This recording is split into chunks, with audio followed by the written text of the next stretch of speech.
Olá pessoal, sejam todos bem-vindos ao nosso espetacular e ao mesmo tempo modesto curso de Química Inorgânica no formato remoto, né? E hoje nós vamos falar sobre nomenclatura de compostos inorgânicos. Bom, antes de mais nada, né, eu queria deixar bem claro que eu vou deixar um material por escrito para vocês, onde você vai ter uma discussão muito detalhada sobre essa parte, né, de nomenclatura de compostos inorgânicos. E o que eu quero, na verdade, é só dar uma ideia das regras IUPAC de como a gente dá a nomenclatura. Vocês vão perceber que, na verdade, vocês vão aprender muito mais nomenclatura no dia a dia. E vocês vão ver também que muitas vezes a gente não usa a nomenclatura usando essas regras porque elas acabam sendo muito complicadas para alguns complexos. Então a gente vai acabar usando muitos nomes usuais. Mas, como químicos, é fundamental que a gente, pelo menos uma vez na vida, tenha visto. Então o objetivo dessa aula de hoje é isso. Não se prendam nesse formalismo. Como eu estou falando, é apenas uma ideia, as regras são até mais complexas do que eu vou mostrar, mas é só para vocês saberem por onde passa a nomenclatura oficial, tudo bem? Bom, para a aula de hoje eu escolhi essa caneca. Essa caneca é lá de Bruxelas, onde tem esse monumento, esse atômio, né? Eu não conheço, não fui eu que fui lá buscá-la. Ela é um presente de um amigo que esteve lá em Bruxelas. Dizem que a cidade é maravilhosa, eu realmente ainda não conheço. Mas é uma caneca muito bonitinha, tá vendo? Toda vermelha. Ela foi a minha escolha de hoje, tá ok? Bom, chega de conversa. Desliga o celular, fecha todas as abas, que a nossa aula começa agora. Bom, para o nosso momento de revisão, né? Nós estamos estudando compostos de coordenação. Lembrando que compostos de coordenação, eles são um produto de uma reação ácido-base de Lewis, e você vai ter aqui um átomo ou um íon central coordenado a ligantes. E esses ligantes são espécies de existência independentes. Né? A ligação aqui ela vai envolver um par de elétrons que vem do ligante doando para orbitais vazios que está no átomo central. Isso aqui é um caso de um complexo ou um composto de coordenação, né, neutro, onde você vai ter aqui 4 carbonilas ligado ao átomo de níquel. E aqui é um caso onde eu tenho um composto carregado, né? Na verdade, o composto em si é neutro, mas você vai ter aqui o complexo de cobalto, cobalto 3+, coordenados a 6 íons, 6 moléculas de amônio, e você vai ter 3 íons cloreto contrabalanceando. Nós também estudamos alguns parâmetros importantes, como, por exemplo, aquele chamado efeito quelato, né? Que é o efeito que vai dar uma estabilidade adicional quando o meu ligante puder coordenar por 2 pontos de coordenações distintos. Nós vimos que esse efeito ele vai ter uma natureza entrópica. Bom, então isso foi o que nós vimos na última aula, e hoje a nossa aula é sobre nomenclatura desses compostos. Tendo em mente, é apenas uma passagem geral para vocês saberem por onde passam as regras. Vocês vão ver que para a maior parte dos casos vai ficar automático, para os casos mais complexos a gente vai acabar precisando consultar mesmo as regras. Bom, então, primeira coisa, gente, é como eu escrevo a fórmula de um composto de coordenação. A forma, né, a fórmula ela é escrita seguindo o princípio de Werner, que considera que um composto de coordenação é um centro metálico com ligantes coordenados. Então a fórmula é primeiro a parte metálica e depois os ligantes coordenados. Se o seu composto for neutro, você só indica a fórmula do seu complexo. Se o seu composto for um sal, quer dizer, tem um cátion e tem um ânion, a gente vai primeiro indicar o cátion e depois o ânion, como é em um sal comum. A estrutura do seu complexo ele é indicado entre colchetes, ok? Então aqui nós temos alguns exemplos. Então, por exemplo, nesse caso aqui, eu tenho o cobalto com 6 moléculas de amônia. Isso aqui é um cátion, por isso ele vem primeiro. Esse aqui é o meu complexo, então ele está entre parênteses. E o cloreto vem à direita, porque ele vai ser o ânion desse meu sal. Aqui um outro caso, né? Segue a mesma ideia. Eu vou ter aqui cobalto, depois os meus ligantes e, por fim, o meu contraíon. Tá vendo que aqui eu coloquei primeiro o cloreto, depois a amônia, depois o NO2? A ordem dos ligantes na fórmula do seu composto de coordenação, ela vai seguir a ordem alfabética do símbolo do seu ligante. Então, como o C de do cloro aqui veio antes, primeiro vem o cloro, depois a amônia, depois o NO, dentro da esfera de coordenação do meu complexo. Ok? Se dentro do meu ligante eu já preciso indicar parênteses, como é o caso aqui da ureia, né? Eu preciso indicar o parênteses do grupo NO2, eu separo o ligante com chaves. Então tá aqui um cobre, 2 cloretos. Aí vem, ao invés de vir um parênteses, como é o caso aqui da amônia e do NO, eu entro com uma chave, porque dentro do ligante já tem os parênteses. Nesse caso aqui agora, o meu ligante, o meu complexo, ele é um ânion. Então, como ânion, ele vem à direita. Então, vai vir aqui, primeiro, o cátion, que é o contraíon, no caso aqui é potássio, seguido do meu ânion, que vai ser o meu complexo. Tudo bem? E os outros aqui seguem a mesma ideia. Alguns ligantes, pessoal, eles vão ter uma estrutura muito complicada e, ao mesmo tempo, eles são muito comuns em química de coordenação. Então, para simplificar, eu uso um símbolo que indica esse. Então, o EN, por exemplo, é etileno de amina. E isso é para substituir aquele NH2, CH2, CH2, NH2. Tá vendo? Seria uma fórmula muito grande para você colocar dentro da fórmula do seu composto. Então você substitui isso aqui por etileno de amina, por whey, ok? E aí, se você for analisar quem vem primeiro, você vai considerar o E na sua ordem alfabética aqui. Tranquilo? Essas são umas regras gerais na hora de escrever a fórmula do seu composto. Todos aqui são neutros, tá? Se tivesse uma espécie carregada, a carga apareceria aqui, primeiro o número, depois o sinal. Nós vamos ver alguns casos daqui um pouco mais à frente. Então, olha alguns exemplos, né, de fórmulas de espécies carregadas aqui. Sempre aquela ideia, olha. Primeiro o centro metálico, os ligantes em ordem alfabética. Nesse caso tem carga. A carga aparece aqui. Tá ok? Bom, para dar o nome de um composto desse, a gente vai seguir a lógica de uma nomenclatura de sal. Então, primeiro o nome do ânion, NaCl, cloreto de sódio. Depois o nome do cátion.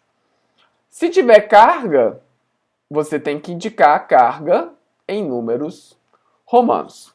Então vamos dar o nome de alguns desses aqui e depois eu vou voltar mostrando um pouco as regras. Ok? Mas vamos ver como é que funciona o nome desses compostos aqui. Então esse primeiro, qual que vai ser o nome dele? Vai ser tetramindiclorido cobalto 3. O que tem aqui? O tetra é um indicativo que vai ter 4 NH3. Depois vem o nome desse NH3, né? O NH3 é um ligante neutro. A molécula é a molécula de amônia, né? E aí essa molécula vai ser chamada de amin. E vai vir entre parênteses.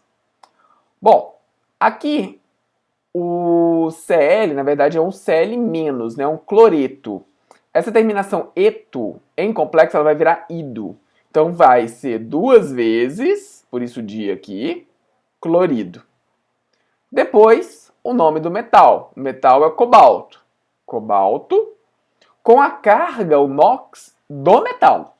Então, aqui, o complexo está de NOx tá com carga mais, né? Mais 1. Mas o cobalto em si, ele tem NOx 3. Por quê? Porque cada cloreto tem carga menos 1. Então, o cobalto vai ser carga 3, ele aparece com esse 3 em números romanos aqui. No nome do complexo, tudo vem junto. Então, acha que hashtag é modinha? Isso aqui é muito mais antigo do que você possa imaginar. O nome vem tudo junto. Então, o nome desse complexo aqui vai ser tetramin diclorido cobalto 3. Esse é o nome desse composto. Tudo bem? A ideia é essa. Bom, lembra que eu só estou apresentando a ideia básica, tá, gente? Daqui a pouco eu venho com as regras para vocês aprenderem. Olha esse daqui. Então vai ter cobalto, vai ter o cloro. Lembrando que o cloro, na verdade, é um cloreto. E o cloreto, em nomenclatura de complexo, vai virar clorido. E aqui um etileno de amino. Etileno de amino é um ligante neutro, então o nome dele vai se manter. Então como é que fica? Ah, detalhe, desculpa. Só para voltar nesse caso anterior aqui. Observem que a ordem dos ligantes aqui não é a ordem da nomenclatura. Por quê? Porque aqui a ordem alfabética é com base no símbolo do ligante. Aqui a ordem alfabética é com base no nome do ligante. Então, como o amin vem com A e o clorido com C, o amin vem antes. Para colocar essa ordem, eu não considero os multiplicadores aqui. Então, nem o tetra, nem o di foram considerados. Então, vamos ver esse caso aqui. Bom, os meus ligantes são clorido e etileno de amino. O C vem antes, né? Então, aqui o clorido vai ser indicado primeiro. Então, vai ser diclorido bis etileno de amino, cobalto 3. Aí você vai me perguntar, por que você não usou o di aqui na frente do etileno de amino? Por causa disso aqui, ó. Tá vendo que o etileno de amino já tem um di aqui? Ia ficar diclorido dietileno de amino. Então, por causa desse di aqui, eu troco e uso o bis. Então, pode ser bis, tris, tetraquis, pentaquis, ok? E você usa isso, ao invés de di, tri, tetra, para evitar a ambiguidade. Por isso que a gente usou nesse caso. Toda vez que o meu ligante, eu usar esse bis, tris, tetraquis, o que vem na frente, o ligante na frente, vai vir entre parênteses. Então, o nome desse composto aqui vai ser diclorido bis etileno de amino cobalto 3. Tudo junto. Tranquilo? Aqui é o primeiro caso onde eu tenho um sal. Então, como sal, o que vem primeiro? Primeiro é o ânion. O ânion é o cloreto. Então, vai ser cloreto de alguma coisa. Então, qual que é o meu ligante? Meu ligante aqui é só um, né? É o ligante amino. Então, vai ser cloreto de diamin prata 1. Tudo bem? Olha esse caso aqui. Agora, esse caso é interessante, porque agora o meu complexo, ele tem uma carga negativa. O meu complexo é um ânion. Então, quando o complexo é um ânion, eu vou colocar a terminação ato no metal, que aí vai indicar que eu estou falando de um ânion. Então aqui vai ser tetra hidroxi, que é esse ligante aqui. O metal é ferro, mas como ele vai estar com negativo, então vai ser ferrato e a carga do metal, que é uma carga 3. O meu metal é 3+, é o 3+ com 4- que vai ser aqui, vai me dar esse complexo de carga -1. Deu para entender a ideia? Agora, olha esse aqui, que bacana. Esse aqui, o ânion é um complexo e o cátion também é um complexo. Como que eu dou o nome disso? Mesma coisa, só seguir cada uma dessas regras. Então vai ser o tetrahidroxiferrato de tetraamin diclorido cobalto 3. Aí você vai falar, mas por que você não indicou aqui o ferrato 3? Bom, seria uma ambiguidade, não teria problema não, mas seria uma ambiguidade, porque por causa desse complexo aqui eu mato a carga. Esse aqui já me dá a informação da carga, então eu não preciso indicar nesse daqui. É basicamente só isso. Por isso você não precisa indicar aquele cloreto de sódio 1, porque o cloreto é menos 1, o sódio tem que ser mais 1. É só coisas desse tipo, tá? Então essa é a ideia. Aqui, gente, eu cometi só chamar uma atenção que esse diamin aqui, o amin, aqua, normalmente, eu não indiquei aqui, mas normalmente eles aparecem entre parênteses, tá? É o mais comum deles aparecerem. Bom, então, gente, um ponto fundamental para a gente poder determinar a nomenclatura é eu conseguir determinar o NOx do meu elemento central. Para fazer isso, aí entra uma partezinha que é importante, que eu tenho que conhecer meu ligante. Alguns ligantes são neutros, outros ligantes são carregados, mas eu preciso saber que se eu não souber, eu não vou conseguir determinar a carga deles. Então, nesse caso aqui, esse é um exercício que eu vou fazer junto com vocês, eu preciso saber a carga, o NOx, de cada um dos meus centros metálicos. Como a gente faz isso? Bom, basicamente, eu tenho que saber a carga dos ligantes e eu tenho que saber a carga do meu complexo. Então, por exemplo, esse primeiro aqui, o meu complexo tem carga mais 2. Só que a amônia, como ligante, né, é 0. Então, a platina tem que ter carga 2+. Só um detalhe, tá, gente? Isso pode aparecer dentro da fórmula. Não é muito usual, não. Nunca vi isso muito, mas pode. Não é errado você fazer isso aqui, não, ó. Platina. Aí aqui, ó, você vai entrar com NOx em números romanos. NH3.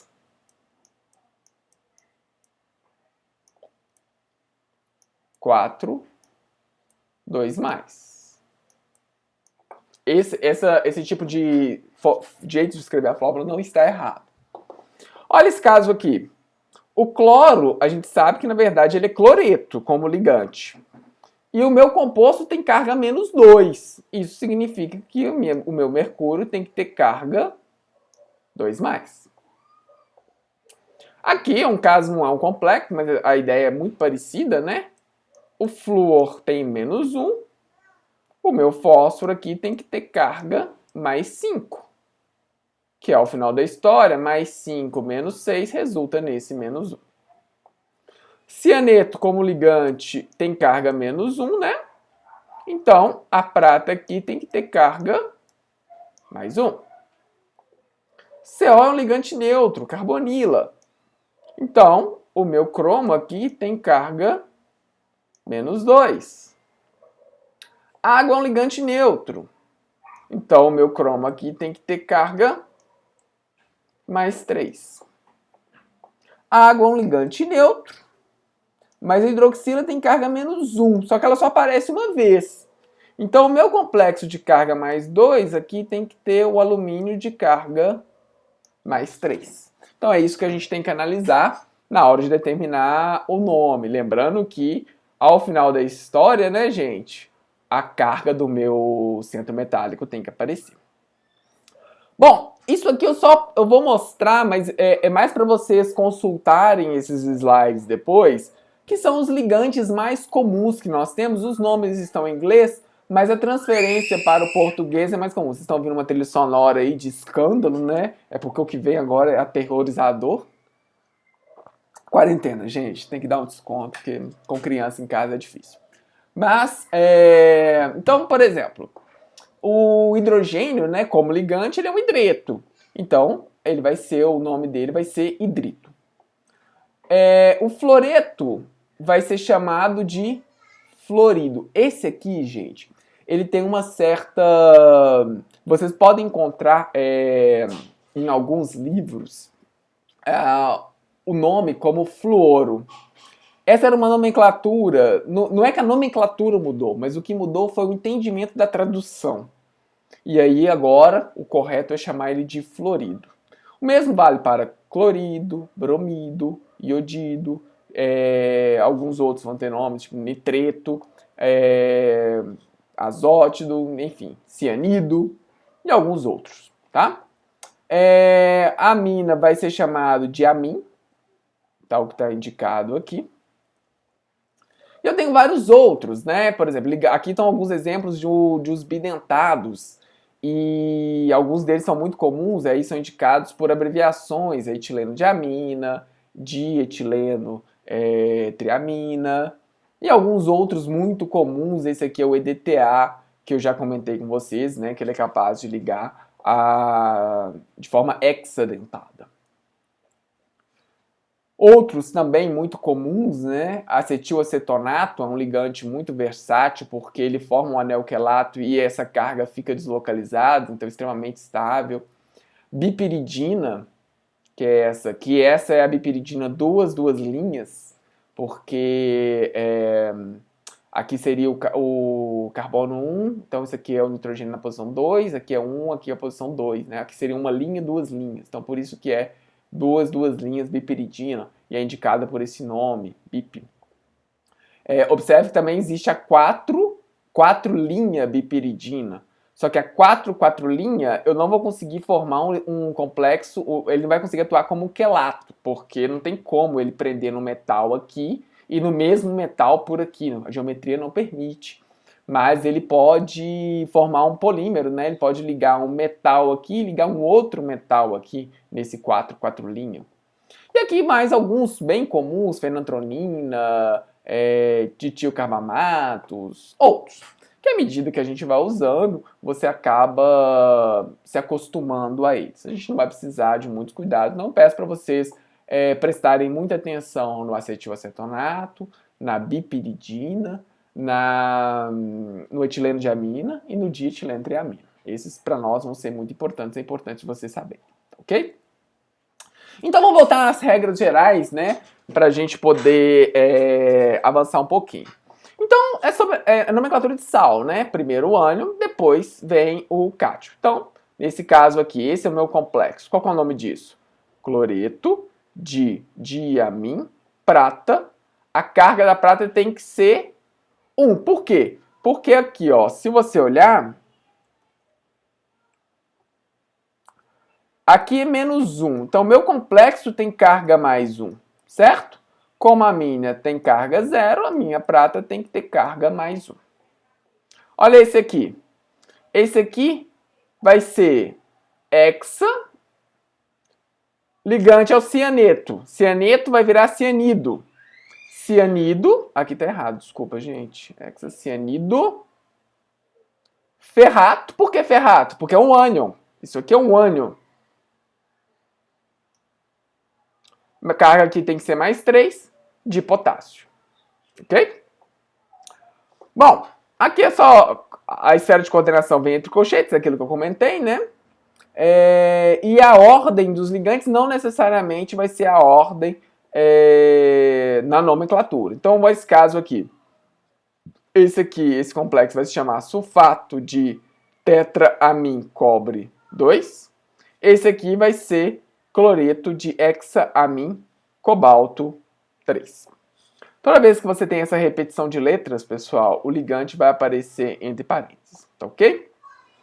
Bom, normalmente a gente vai usar como multiplicador de tri-tetra, a não ser que o meu ligante seja um ligante que precise de tem um nome mais complexo, aí entra bis, tris, tetraquis, pentaquis e assim vai. Então, como eu comentei, no caso da etileno diamina, como já tem esse di, eu sempre vou entrar com bis na frente dela. Então, qual que vai ser o nome desse composto aqui? Seria diclorido, etileno diamina, cobalto 3. Olha esse aqui. Esse aqui seria tris, duas linhas bipiridina, ferro 2. Bom, como eu comentei, né, os ligantes vão vir em ordem alfabética e eu ignoro o prefixo. Então, na hora de descobrir quem vem primeiro, eu não olho se ele é tetra, se ele é di, não. Eu vou olhar só o nome do meu ligante. As terminações, né, o ito e ato vão manter no nome do ânion. Agora, se for o eto, igual é cloreto, vai virar ido, clorido. E o ligante neutro vai manter o seu nome, exceto alguns casos, como a água vai virar ligante aqua, a amina vai virar amin. Além de ter a possibilidade de eu indicar a carga através do NOx do metal, eu tenho uma outra possibilidade que é indicar a carga usando a carga do meu complexo. Nesse caso, ao invés de você usar o número romano, você vai usar um número cardinal, normal, com o sinal. Mas aí a carga é a carga do complexo. Esse é o sistema que é chamado de Even-Bassett. Não é tão comum, tá, gente? Esse sistema de usar o NOx com o número romano é o mais comum. Claro que se meu composto, eu estiver analisando a parte da isomeria, eu tenho que indicar se ele é cis, se ele é trans e as outras isomerias que são possíveis. E para quando eu tenho complexos com... Se eu tiver complexos que tenham muitos metais, alguns dos meus ligantes podem aparecer em ponte, quer dizer, ligado aos dois metais ao mesmo tempo. Nesse caso, você indica que seu ligante está em ponte usando esse Mi aqui. Então, esse aqui é mi-amido, mi-hidroxi-tetramin, cobalto 4+. O que isso indica? Isso indica que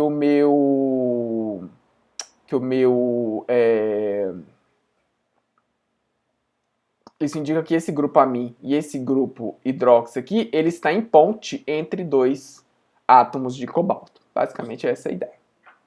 Bom, claro que essas nomenclaturas para compostos com mais de um centro metálico, elas são um pouco mais complicadas. E aí eu vou indicar para vocês, né, um material que eu vou deixar escrito, mas a gente não usa tanto. É mais comum a gente usar uma nomenclatura mais usual para esses casos. Se o meu complexo ele tiver carga negativa, não se esqueça de usar a terminação ato. Tranquilo? Bom, gente, então vamos pegar alguns exemplos aqui para a gente entender como que isso funciona. Olha esse caso aqui, esse é o meu complexo, tá? Como que seria o nome disso? São 6 grupos cianido, então hexacianido ferrato 2, de potássio, que é o meu contraínho. Ou, usando a outra nomenclatura, né? Esse meu ligante aqui, ele tem carga, esse meu complexo, desculpa, ele tem que ter carga mais 4. Perdão, menos 4. Porque ele tem que ser balanceado pelos 4 potássios. Então, a outra nomenclatura seria hexacianido ferrato 4-. Esse 4- é para indicar o NOx, a carga do complexo de potássio. Ok? Observa, gente, que eu não preciso indicar de tetrapotássio. Por quê? Porque quando eu indico hexacianido ferrato 2, isso já está falando que o meu complexo tem carga 4-. Certo? Então, você não vai precisar indicar que você precisa de 4 potássios para balancear. Olha esse caso aqui. Seria um cloreto de hexaamin níquel 2. Olha esse aqui, que tem um monte de coisa. Primeiro ânion, cloreto. Agora os ligantes em ordem alfabética. Primeiro vai ser o amin. Tetraamin, clorido, nitrito, cobalto 3. Olha o próximo. Esse aqui agora é um ânion. Se é ânion, a platina tem que receber um átomo ao final. Então vai ser, primeiro ligante, amina, amin, bromido, clorido, nitrito, platinato. Aqui eu estou usando a carga do meu do complexo, então 1- de sódio. Certo? E o último que eu tenho aqui seria tetraamin, bis, hidrogênio sulfito, rutênio 2. Tranquilo? Tenho alguns exercícios aqui, mas eu vou colocar esses exercícios na forma de um forms para vocês responderem lá na plataforma. Eu vou já indicar a resposta, então vocês vão tentar e vão saber a resposta dele. Antes de vocês fazerem, eu sugiro dar uma lida no material, principalmente para vocês se familiarizarem com os nomes dos ligantes, que é extremamente importante, que é necessário. Então, nesse primeiro exercício aqui, vocês vão dar o nome do meu composto. E no segundo exercício, vocês vão, a partir do nome, me indicar a fórmula do composto. Tudo bem? Bom, pessoal, se vocês tiveram uma boa ideia disso que eu quero mostrar, vocês vão conseguir sobreviver bem nessa parte de nomenclatura. Como eu disse, é importante, mas não é algo absolutamente fundamental você conhecer todas essas regras, porque acaba que você nem usa tanto. E as regras principais você vai usar no seu dia a dia e você vai acabar internalizando isso. Então não se preocupe tanto. A gente precisa saber, mas não é tão fundamental você saber tudo de cor e não pode errar uma vírgula, trocar um di por um bis. Não é assim também, tá ok? Então isso é só uma introdução para vocês terem uma ideia por onde as coisas passam. Por hoje eu vou ficar por aqui. Um forte abraço para vocês e em breve a gente volta com mais desse maravilhoso curso e modesto de Química Inorgânica. Tchau, gente!